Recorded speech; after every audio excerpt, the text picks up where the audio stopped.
Hi everyone, welcome to my YouTube channel Ganga Telugu channel. ఈరోజు ఈ వీడియోలో మా గార్డెన్లో ఉన్న రెక్కమందారం, చుక్క మల్లెపూల చెట్లను చూపించబోతున్నానండి.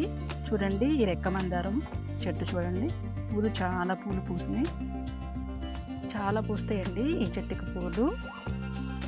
ఇది అంతకుముందు వేరే ప్లేస్లో ఉండేది, అక్కడి నుంచి మేము షిఫ్ట్ చేసి ఇక్కడికి పెట్టాము. అక్కడ ఉన్నప్పుడైతే చాలా ఎక్కువ పూలు పూసేది. వేరే ప్లేస్లో ఉన్నప్పుడు మేకలు వచ్చేసి ఆకుల్ని బాగా నమిలేసాయి, అందువల్ల అక్కడి నుంచి ఇక్కడికి షిఫ్ట్ చేసాము. అక్కడ ఉన్నప్పుడు పూలు బాగా పూసేయండి, రోజుకి 10 పైన పూసేయి. ఇక్కడ పెట్టిన తర్వాత అయినా కానీ పర్వాలేదు, రోజుకి 6 నుంచి 7 దాకా పూలు పూస్తూనే ఉంటాయి. ఒక్కోసారి అయితే 10 పూల దాకా పూస్తూనే ఉంటాయి. ఈ రెక్కమందారం పూల వల్ల చాలా హెల్త్ బెనిఫిట్స్ అయితే ఉన్నాయండి. ఈ పూల నుంచి మనం ఆయిల్ ప్రిపేర్ చేసుకోవచ్చు. మనకి మందారంలో చాలా రకాలు ఉంటాయండి.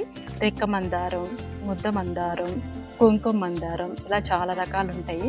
వీటిలోనే మనకి కలర్స్ కూడా ఉంటాయి, white, pink, light pink, yellow colour, biscuit colour, ఇలా చాలా రకాల కలర్స్ కూడా ఉంటాయండి.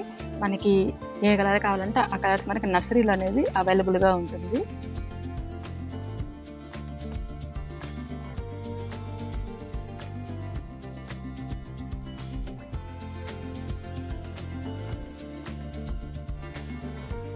చాలా పూలు వచ్చినాయి చూడండి, సుమారుగా ఒక 10 పూలు దాకా పూసినాయండి పువ్వులు రెక్కమందారం.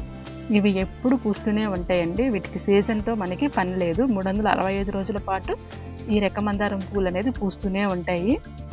చూడండి, పూర్తిగా ఒకసారి చాలా పూలు పూసినాయి చూడండి. ఇప్పుడు చుక్క మల్లెపూల చెట్టుని చూద్దాం. చూడండి, చుక్క మల్లెపూల చెట్టు చిన్నదేనండి ఈ చెట్టు, చాలా పూలు పూసినాయి. ఈ చుక్క మల్లెపూలు కూడా ఎప్పుడు పూస్తూనే ఉంటాయి, సీజన్తో పని లేదు. మనకి సీజన్తో పని లేకుండా పూసే పువ్వులు చుక్క మల్లె పువ్వులు, రెక్కమందారం, సన్నజాజులు ఎప్పుడు పూస్తూనే ఉంటాయండి. దేవుని పూజకు మనకి ఈ 3 చెట్లు ఉంటే చాలండి, బయట మనం పూలు కొనాల్సిన అవసరమే ఉండదు. ఎప్పుడు మనకి పూలు పూస్తూనే ఉంటాయి. మీకు కనుక మా వీడియో నచ్చినట్లయితే ప్లీజ్ లైక్ చేయండి, షేర్ చేయండి, సబ్స్క్రైబ్ చేయండి. Thanks for watching. మరొక మంచి వీడియోతో మళ్ళీ కలుద్దాం.